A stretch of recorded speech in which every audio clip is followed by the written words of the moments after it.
ginamit dito ng kapatid ko, hindi all-inclusive. Ay, So, ang ma'am. ating pagpapastol pala ay all-inclusive.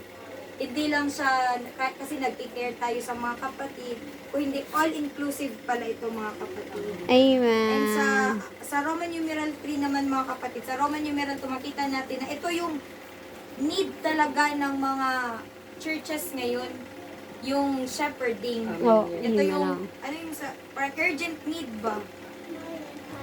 Pangangalaga. Yung kailangan Oh, pa na. parang ito yung kailangan talaga. Matinding pangangailangan. Matinding pangangailangan Ah. ng mga eklesiya. Amen. Ang ito ang shepherding. Sa Roman numeral 3 naman, makikita natin dito na ang pagtuturo pala at ang shepherding ay magkasama. Yes. Di ba hindi pwede na pag magpapastol ka, wala kang pagtuturo? Di ba? Then, kailangan din natin maging careful kung ano nga ba itinuturo natin sa ating sinishepherd. Ay, Kung ma'am. nadadala ba natin sila sa Panginoon or nalalayo natin sila sa Panginoon. Mm-mm. So, ang ating shepherding pala ba may maging careful din tayo.